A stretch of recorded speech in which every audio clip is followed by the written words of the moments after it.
Good evening and welcome to it. Good afternoon. In fact, it's not evening. Welcome to it. This is Chess and Wine. My name is AD Bila. Today, speaking to the future Grandmaster in South Africa, the next GM, and that is I am Jan Karsten. Let me just welcome him, call him into the room. Hi.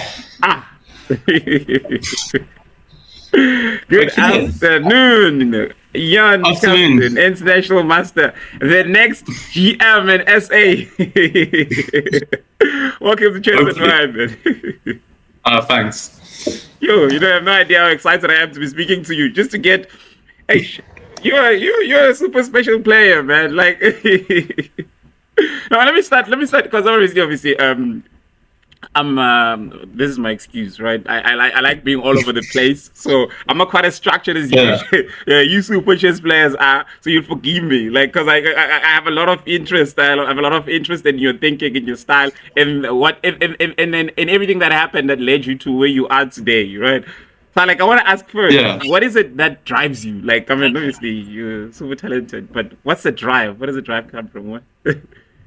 I mean, so for me, the reason why my drive when it comes to chess isn't really to achieve stuff necessarily. It's, I think the thing is, chess is really my absolute passion. I really do.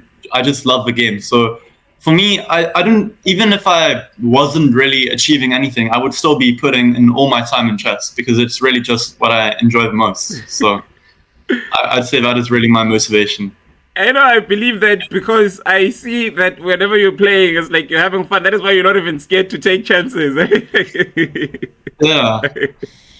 So, like your style of play, though, because now I'm already inside it. What inspired your style of play? What is it? What is that? Would you be able to define or to describe your style of play, and then maybe share what is it that what inspires it? So. The way that I like playing is I like playing aggressively, going for attacking complicated positions. I think that's always been my main strength. Nowadays, I'm trying to play a bit more universally because you really have to be good at every aspect if you want to be a top player.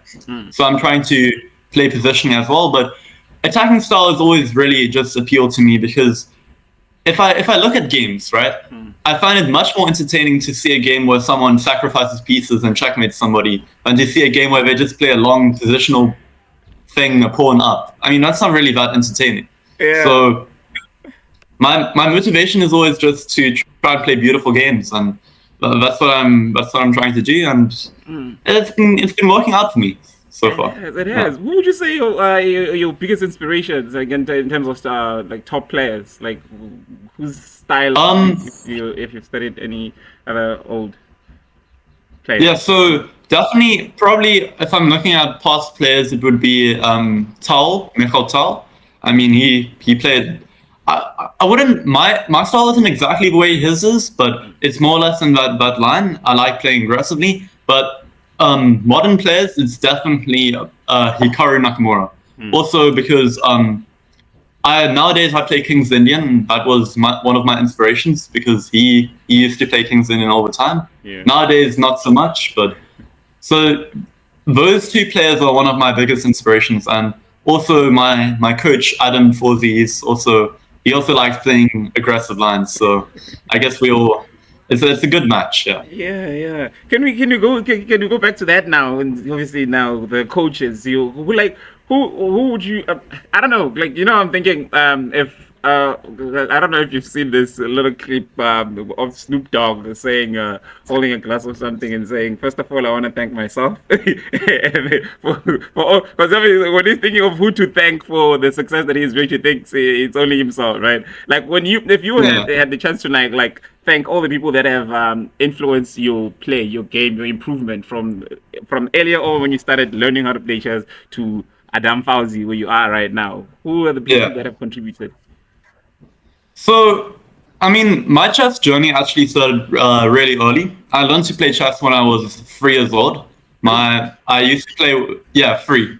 So I used to play with my grandfather and my father and my family. But I never really played in tournaments, and I never had a coach. I was just playing, with my friends, with family at school, and only around 2019, I was playing one of the district tournaments, and Andrew Talamakis, he's one of the local coaches. It started because in one of the games I promoted to 7 nights, and that sort of made a big impression on him. So he offered to maybe give me some guidance and coach me, and that's sort of where it started. After that, I started really getting interested in chess, started really putting in a lot of effort, and after a bit, I moved on to Anzel Loepscher, one of the top women's players in South Africa. Yes, We also put in inputs. Yeah. And then after that, it was David Baxter for a little bit, and then David Baxter. and then I mean, he's a great guy, really. But once again we moved on a little bit, and I'm trying to make sure I'm not forgetting anybody here. So then obviously it was Ruben Salimu. I stayed with him for a relatively long time. He helped a lot, gave me some chess books to read, and it was also at that point, Ruben put me in contact with Adam, because we were looking for some strong people to play training games against, and Ruben said he's got Adam's contact details, maybe we could play a few games. And so what happened was I played a few games with Adam, and around that time I was also playing World Youth and some of the other international tournaments. That was previous World Youth. And when World Youth came, Adam was really supportive, helping me between the rounds to prep. And after that, we sort of asked him if he could coach me like permanently, and he was up to it. So, and we haven't changed since, and it's been working really well. So yeah. All right. No, I see. But like, okay. Strongest support system. What's your strongest support system? Because again, to get here, you need a whole lot of support. Obviously, yes, there's coaches and all that. Yeah. But what other forms of support systems do you have in your background? You obviously represent a province, a region. I don't know, maybe a club as well. But who are your biggest supporters that have been pushing you to all the way to this level to obviously get the experience that you've gotten? I mean, probably. The person that deserves the most credit would be my dad. Without him, none of this would be possible. I mean, the amount of things that he's done for me is without it, I don't know where I would be, because he's been funding like all the trips and going with me, taking time out of his job to support me. Even let's say I play in a tournament and I do really badly, he's always backing me. He's always supporting me. Doesn't matter what my results are. And that's really, I mean, probably most credit goes to my family, because without them, I don't think all of this would be possible if I didn't have my family supporting me. But then also, I've got some Regan Palmer, one of the other young players, a good friend of mine. He's been supporting me all the way as well. Jora Suje and some of the other young people. And it's always nice to see the local people also backing me in the tournaments, and it really means a lot to me and it's helped me get to where I am now. Yeah. Wait, no, sidetrack. Does your dad play? You said you used to play with your dad. Does he plays chess as well, right? Yeah, but not a tournament. He doesn't really play at the same level. Now I mean, like, I think he's got a good feeling for the game, but he doesn't know any openings or anything really. So yeah. But I think he's got a good feeling for the game, and I think if he put in the effort, he'd probably be a decent player as well. Well, like, what rating would you put him on? Like 15, 13, 1400? It's really hard to say, because he's never really put in the effort. Okay, so I don't know until...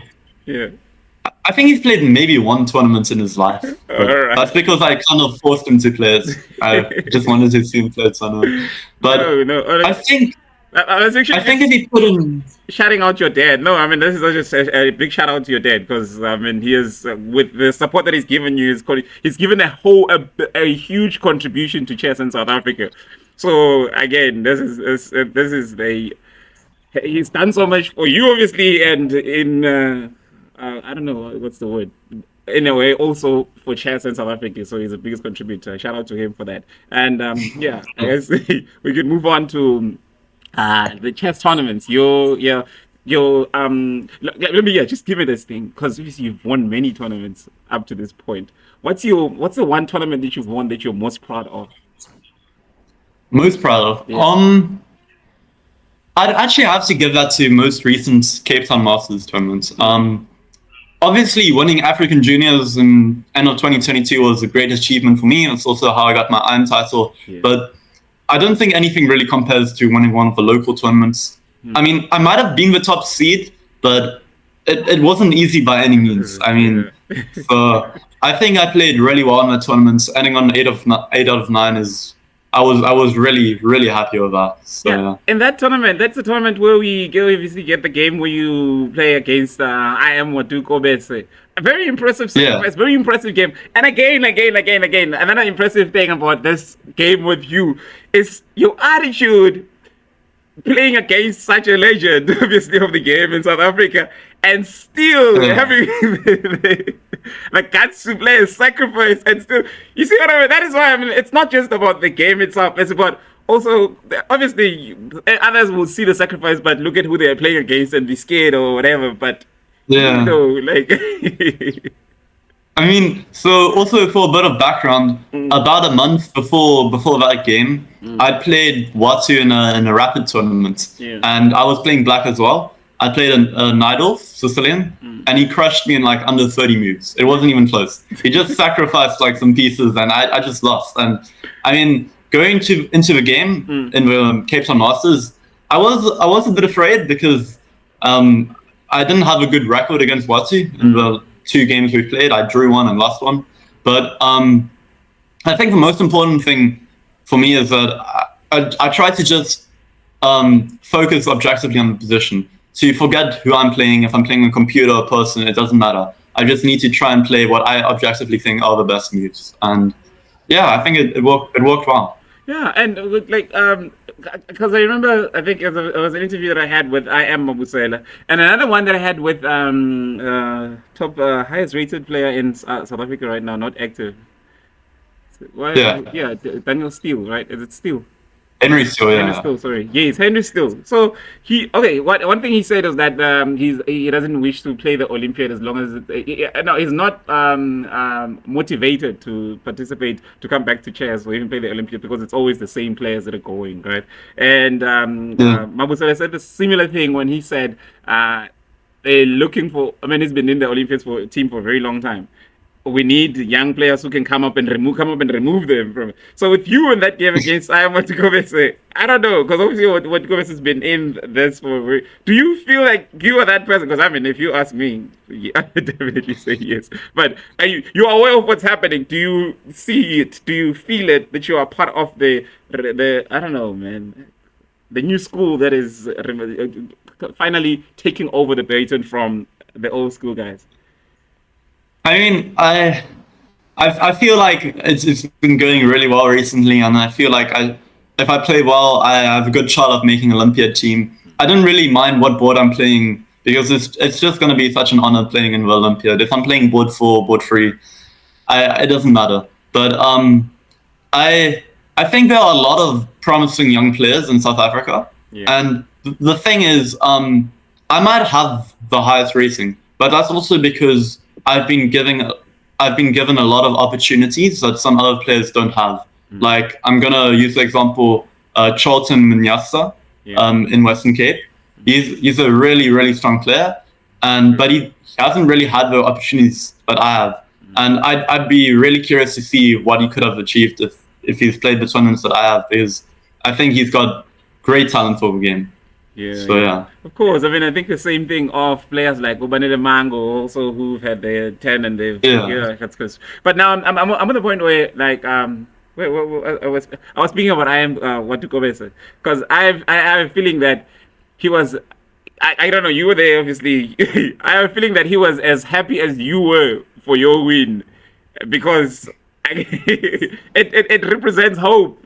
I mean, it's a big thing. I mean, even for him, I'm sure. I don't know, because would you say that because obviously you've played some games with him. I don't know if ever played any friendless with him. Would you say there are some contributions, maybe some things that you may have learned from him, or whether from watching his games as well?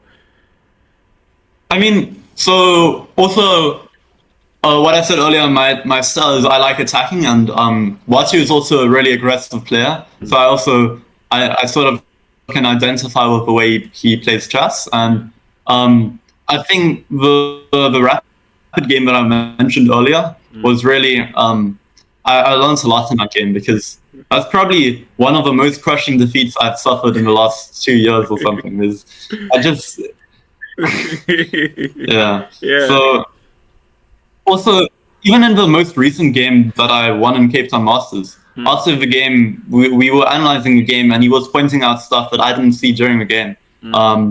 But so I might have. I think like even though I've overtaken him in rating at the moment, Yeah. I still feel I have a lot of respect for him. I mean, he's a legend, really. Yeah. He has a lot of experience and had some great games over the years. So I think there's still a lot for me to learn from Wasu. Yeah, definitely. And obviously, putting that level up so high that for you to, because again, to be the best, you have to beat the best, right? But if the best is at 2100 or so, yeah, I don't know if you'd feel like the best, but for them to actually push the standard to that level where it's at, where you have to climb even higher to surpass them, I think that's also a contribution from their side, right?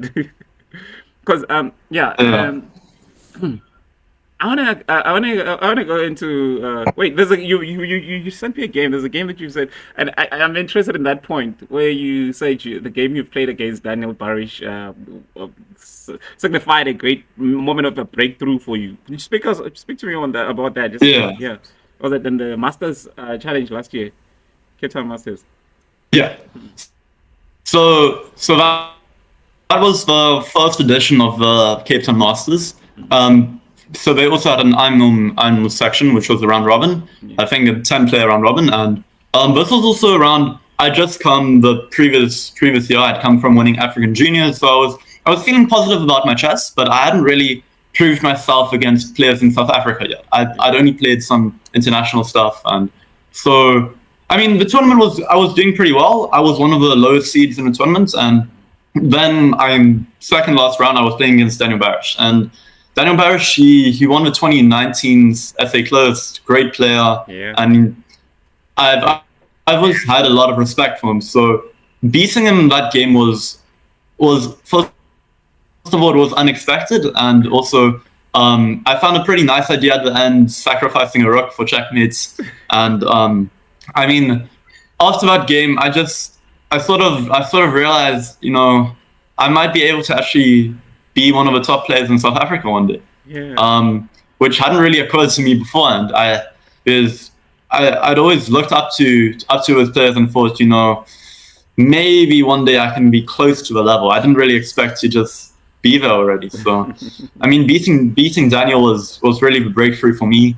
And sort of after that, the results just kept coming, and was great. Yeah. And the Cape Town Masters, I think I don't know if maybe there's been another like in the early rating. I think because I was so like the amount of rating points that you've gained from that. Like even if it may not be your best tournament, but in terms of rating, especially in recent, I mean, I think that was amazing. Thanks. Because you gained like 85 points or so, right? Is it 80 and above? That's something like that. Yeah. Yeah, that's big, and obviously also. Yeah. So also a month after that, I played a tournament in France where I gained, I think in one tournament I gained like 120 points or something, which was, I mean, that was great. Jeez. All right. So now there's another thing. The tournament that you've played a tournament in France, and you've obviously had some tournament experience playing internationally and locally. In comparison, let's start with maybe comparing the strength of play for you when you're playing, the strength of the players, the opponents when you're playing internationally versus when you're playing locally.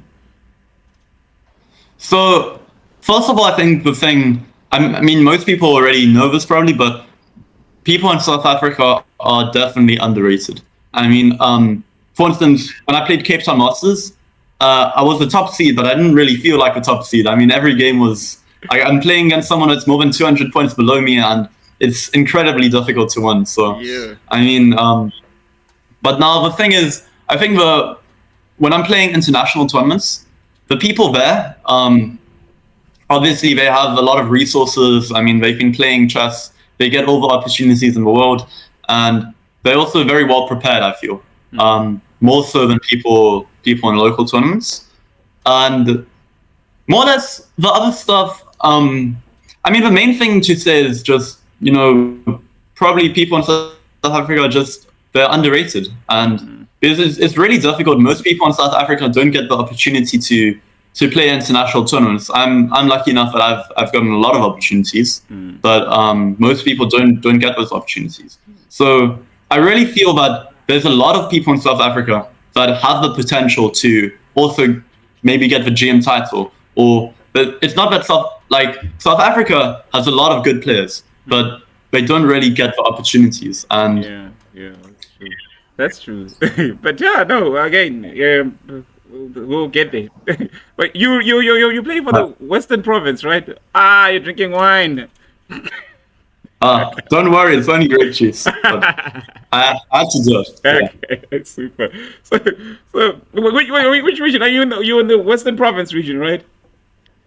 Yeah. VP, are you going to be playing the closed? Yeah. So the thing for me is, I really, really want to play in the Olympiad this year. That is my main goal, and so the closed, I have to play it. If you want to make the Olympiad team, you need to play the closed. So that was never really a debate for me. So yeah. Yeah. So now I'm seeing my craziness because I want to continue on the Olympiads and the clothes, but now I want to go back to now the standard of the organization on international tournaments. I don't know now. Because when you're a player, you're experiencing everything, right? Like it's on the board and off the board type of organizing. So now how would you compare those two in terms of organization? Yes, of events. I don't know because I've never been in an international tournament, so the standards. What would you say are the differences? Like, just give us some insights, man. So the first thing is, in international tournaments, they have amazing venues, like really, really big venues. A lot of, I mean, every single board is pretty much a DGT board. It's insane. So I mean, that's always really nice. But despite that, I do think the tournaments in South Africa are organized really well. Some of the local tournaments, I think the organization is really good and all of that.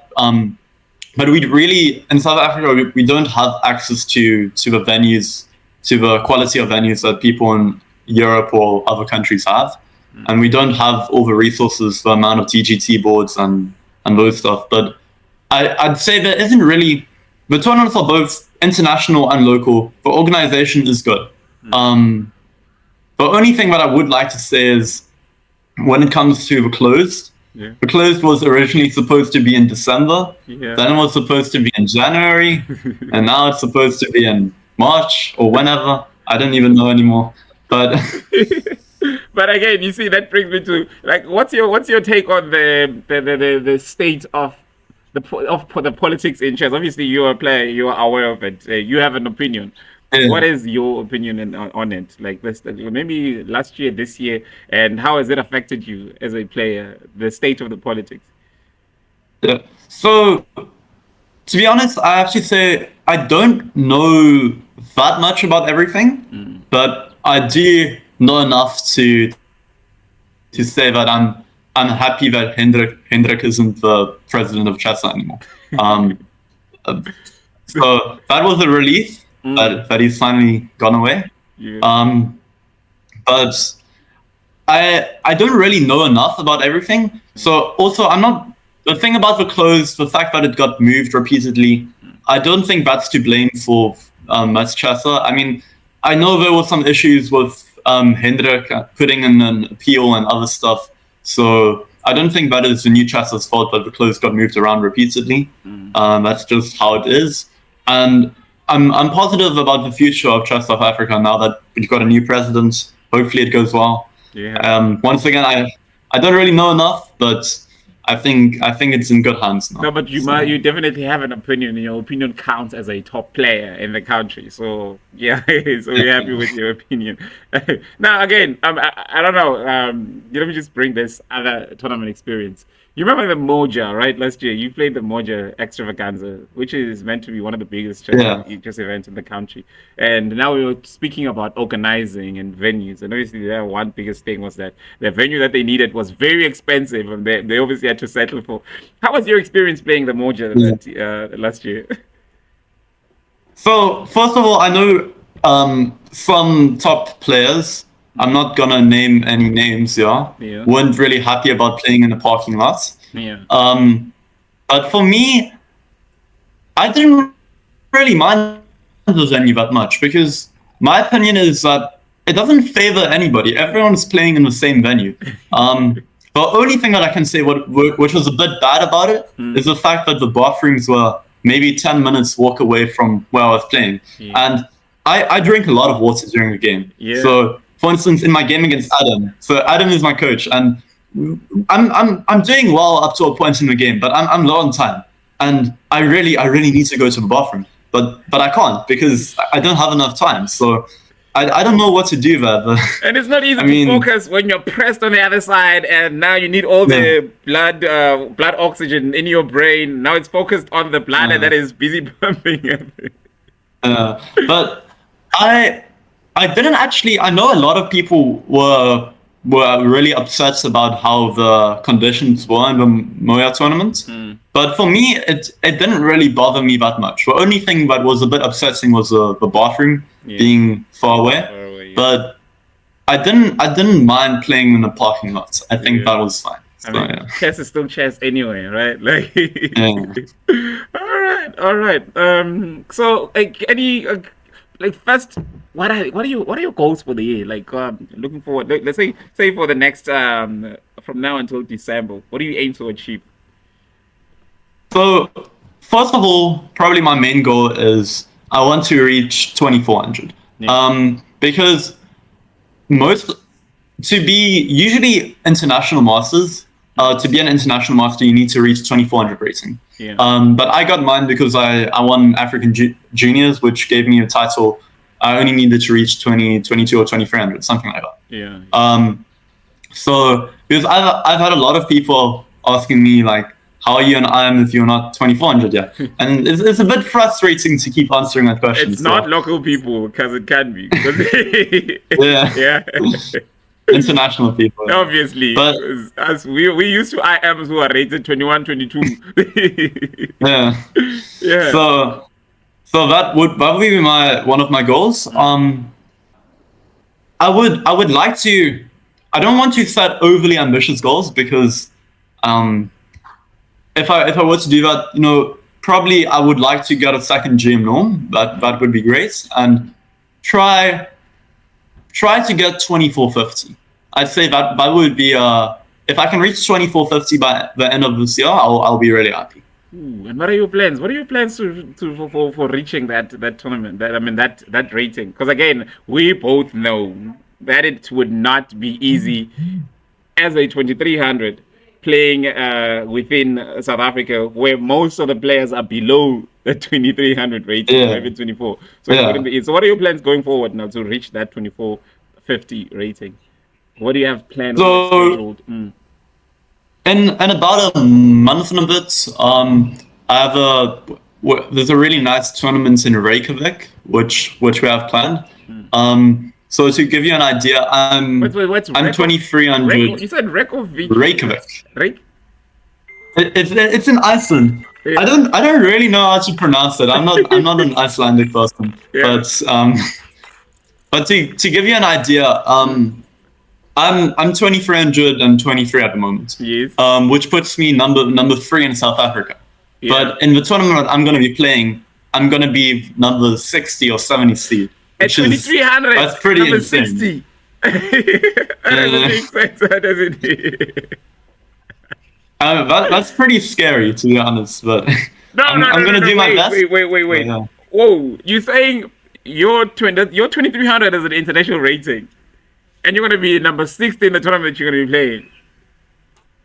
Yeah. Okay. I mean, but I think the problem is to reach 2400 or more, you need to play international tournaments because you're only going to reach 2400 by playing in South Africa if you're like a super GM level, which unfortunately I'm not yet. So Which means no um, draws, it just wins all the way, right? And you get what, yeah, 2 points or I mean I 2.5? think yeah, you probably need to, maybe you can afford a draw every 20 games if you want to reach a 2400 by playing only locally. Yeah, So yeah.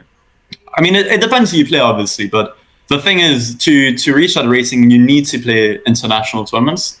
So I've got a nice one planned in Reykjavik, and then also the SA closed is a really strong field Yeah. because I think so. Watu is playing, Caudry might be playing, Daniel Barish is playing, Caleb Levitan, the other young player, is 2200 or also playing. 23. I So think it's 23 as well. Yes, yes. yeah, so but also, if I do on that event, I could also gain a bit of racing. But mainly, I try not to focus too much on how I'm going to reach a goal. I just try and focus on playing good chess, doing my best, and hopefully the results and the racing will come. So Yeah, definitely. So, the African Individual Chess Championship. You've just won the zone. You've just won the zone 4.5, right? Online zone 4.5. Congratulations on yeah, that, by the way. That was impressive. Hey, thanks. I made a bit of video on it. I don't know if you've seen it. I thought, yeah, So yes, and that obviously that qualifies you for the African Individuals, right? But will you yeah. be able to play the African Individuals or not? So I know some people might be surprised by this, but I'm actually not going to play the African individuals. So first of all, I would really love to play the African individuals. I mean, I think it's a great tournament to play. Also, my coach Adam Forsey won it last year, so Yeah, I'd like to compete with him again. yeah. At the moment, the two games we played, I lost both, so I need to settle my record a little bit. Um, but so the main problem for that is the tournaments in Iceland that I said earlier in Reykjavik. Um, we booked that a while ago because we were deciding on tournaments, and originally we thought the SA Closed was going to be held in January or somewhere. So we didn't think it was going to be the African individuals was going to be held later in the year because usually African individuals is held, I think, past like maybe June, maybe later in the year, but it's usually not held early in the year. So when we were looking at tournaments to play, we thought, okay, this is not going to clash with any other tournament dates. So we already booked it, paid flight tickets and accommodation and everything, which is a lot of money. And now all of a sudden we heard African individuals is going to be exactly the same time as the tournament in Iceland. So unfortunately, so canceling the trip to Iceland would cost us a lot of money. So we decided to rather go play the tournaments in Reykjavik than to play African individuals. And you know the African Chess Confederation, the ACC. I mean, there's a group where there are players that are always insisting that please release the dates for the African individuals in time because players need to plan their year ahead. Yeah. Look at this inconvenience. That's. Hey, yeah, no, I'm sure the president of the African Chess Confederation will watch and learn from this mistake. You're depriving players of opportunities. Well, that's another opportunity that you should not be missing, and I'm sure you would have loved to play it, right? Yeah, definitely. Hopefully they do better next year, and then you get to take part in it. But yeah, Yeah. the Olympiads, yes, coming Olympiads. You just need to do good in the what do you call the closed, and then you get a spot in the Olympiad. Because obviously, I mean, I would love to see you in the Olympiads. Like I would love to see a junior team, a much more junior team in the Olympiad because that represents so much hope for the country. Right? Hey. Yeah. So I think there's actually I'm not entirely sure the list for the closed hasn't been published yet, because at the end of December they published a list for closed, which didn't include Caudry or Watu. But then apparently they revised the list, so now there's some new players. But I think, looking at the last list, I was on the list, Caleb was on the list, Charlton and Michael Simpson were on the list. So a lot of young players. It would be great if, I mean, it's definitely possible that there could be 2 or maybe 3 young people in the team. Yeah. Although I'm not entirely sure about the regulations, about how there's. I remember reading something which was a bit confusing about only the top 2 people in the closed qualify for the Olympia team, and the other people are decided on rating, which doesn't really make a lot of sense to me. But it was. I'm not entirely sure how that works. Because obviously the highest rated player automatically qualifies as long as they played the close, right? Yeah, but that doesn't feel right to me, because you could be the highest rated player, but you're just inactive, and your rating is actually overrated. So if Henry still were to play, because he said himself that he's a bit rusty, he hasn't played in a while, but he's still the highest rated. But you have a point there. But now I wanted to ask you, now when you're playing, you're obviously. What is your feel? I don't know. Which games?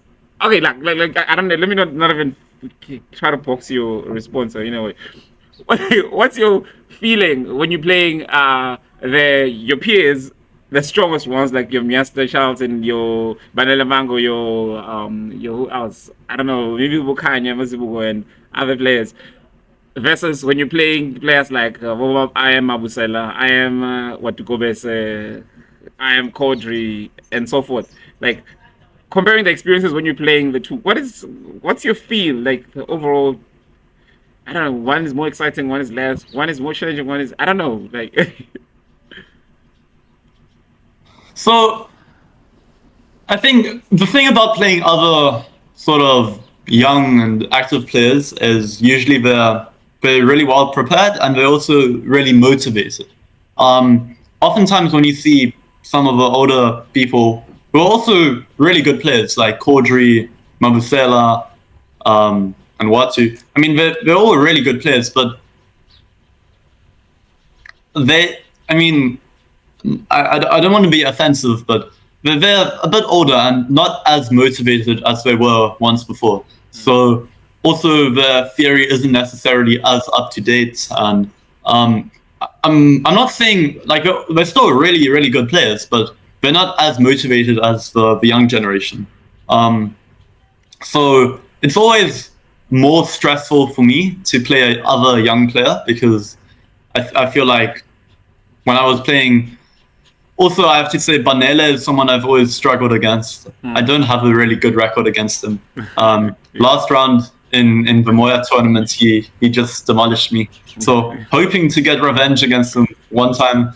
But so it's definitely more difficult for me to play younger people. I think the game's always also more interesting, more excited, because they play sort of mainline modern Fury, and it's always young players don't generally want to make a quick draw as well. They want to fight for one. Yeah. Which is good. Because sometimes you see, once again, I'm not trying to. I don't want to say anything offensive, but sometimes some of the older players, if they're playing each other, they might just make a quick draw. Which the young generation generally doesn't really do. Yeah. So.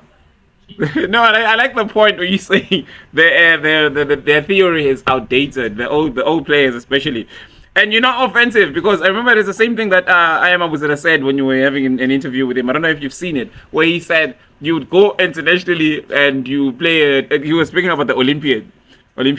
So maybe they shouldn't be at the Olympiads team, in the Olympiads team. And he said that you would play everything by the book and still lose. And you're confused. Like, these people are reading different books. What is it? Why is this? And he himself admitted that the theory that they know is outdated, and you just confirmed it. So the right people for the Olympians are definitely you guys. But but saying that also, you still have to give credit because people like Caudry and Mabusela, they got their rating like for a reason. They're still really good players and they still play really good chess. But it's just that also the thing is, playing chess isn't necessarily their full-time job. They have to do coaching on the side and everything.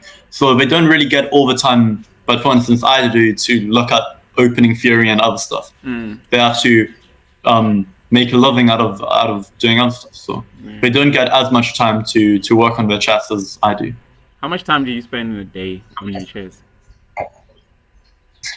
So during school days, I try and do 5 hours, maybe more. And during weekends, I'll do more than 8 hours, as much as I can do, really. But generally, also, as I said earlier, chess is my passion, so I don't really need to force myself to work. Like, maybe if I want to relax, I might read a chess book. If I want to just have fun, I'll play some online games. If I want to do this or that, I'll do chess in one form or another. It's in my free time, I just do chess all the time. So I'm not really forcing myself to work on chess. Because first, number one, I wanted to ask, when you say I'm working on my chess, what exactly are you doing? When you are making an effort to work on your chess, what exactly would you be doing? So at the moment, I have a bunch of chess books that I'm working through, particularly the Garry Kasparov My Great Predecessors series. It's been taking me a while to go through them. I started about a year and a bit ago, but I still haven't finished.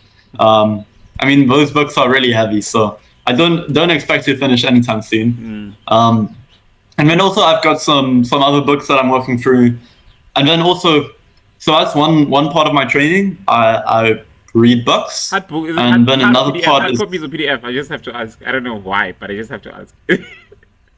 PDFs actually. Okay. So there's, first of all, I probably shouldn't be saying this, but you can sort of download PDFs for free. I know. But I feel like there's a difference when you're sitting under a tree and reading a hard copy, or just under a shade anyway, than when you're reading. It's a different feeling. I don't know. But again, for access, most books are easily accessible when you obviously do PDFs and so forth. So yeah. So I guess now that's something that all the other players can take from it. What's your favorite book so far? Like, what's the book that you found had most influence? Yeah. That's a pretty difficult question, actually. Probably there's a calculation book by I don't remember exactly the guy's name. It's Ramesh something, but he was Pragnananda's coach. I don't exactly remember the name, but it was some calculation book, which I really enjoyed. All right, awesome. You were telling us about you're working on chess. It's books and what else? Oh yeah. So other than that, I play training games against other strong people. Usually it's some Indian people, because nowadays all the good chess players are from India. So. Yeah. So is it long games? And then blitz. Long games. Long games. So usually, well, it's usually sort of between rapid and classical. So maybe 30 minutes on a side with 30 seconds in increments. So not entirely rapid, but also not entirely classical. Sort of in between.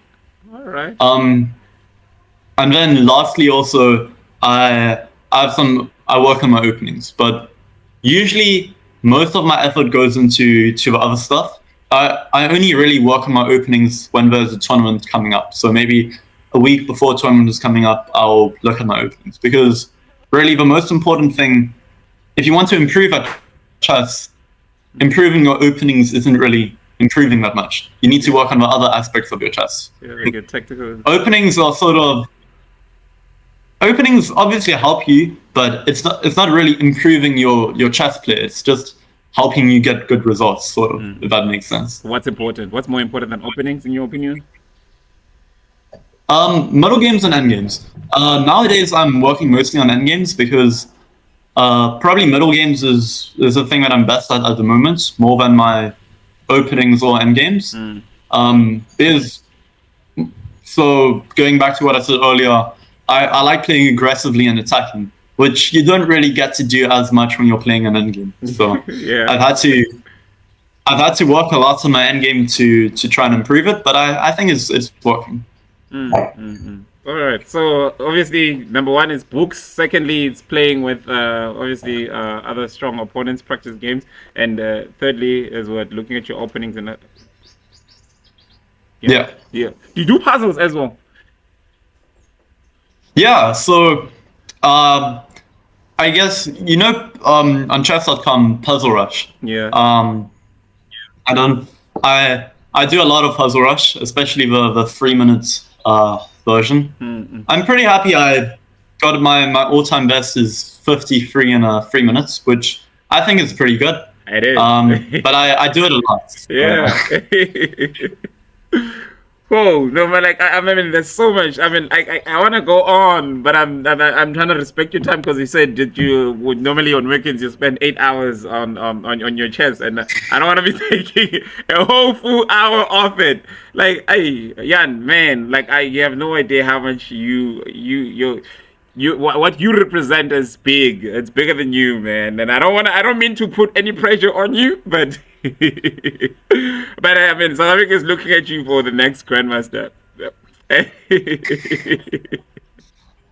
I wish you get I'll all do this, my best. I wish you get all the support that you need. I mean, I wish that strength to your dad. I mean, for also being able to support you, and may he be able to even more and have more time and have more resources, like just to enable you, because this is a very beautiful thing. And I wanted to go into school, but hey, when you have what you have, school is. I don't know, but no, man. We'll definitely get to speak some other time, I hope. Because all of these things that are running through my mind right now, if I choose to go in, we'll probably do 2 hours. And yeah, I don't know. Maybe do you have any parting words, last words? Man, I don't know, man. Like you're an icon now. You're an idol. You are a role model. There's a lot of players. I know there's some federations that are going to play this for their junior players and say, hey, this is Jan. He's 15 years old. He's an international master. Listen to his interview. I mean, mainly, I want to say first of all, thank you for having me on your channel. It's pretty nice. And then also, I mean, mainly the thing that I would also like to say for other people that are also aspiring to get better at chess is really it takes hard work. There's no easy route to getting to the top. You have to put in the hours if you want to get there. That's just the reality, really. If you want to be at the top, you need to put in the effort. It takes a lot of effort, but if you put in the hours of work, the results will show. Definitely. So, yeah. So that is put in the effort, the results will show. Definitely. A message from International Master Jan Karsten, name sounding like Carlsen, and then obviously he's doing things that remind you of Carlsen. But yeah, man, all the best to you, and thank you to your dad for organizing this chat, and thanks to you for giving up some of your time to obviously speak to me on Chess and Wine, and all the best to you, man. Looking forward to seeing more and more of you, more impressive games. So yeah. Good afternoon. Thanks a lot. Cheers. Bye. Cheers. Cheers. I already finished mine, unfortunately. All right, ladies and gentlemen, that was International Master Jan Karsten, our next Grandmaster. Woo! Yeah, man, like this is the interview that I'm going to be playing for everybody after he becomes a grandmaster in the next 2 years. Within that time. So yeah, no, thanks a lot, Jan. Thanks, Eddie. Thanks, Cheers. Jan. Bye-bye, man.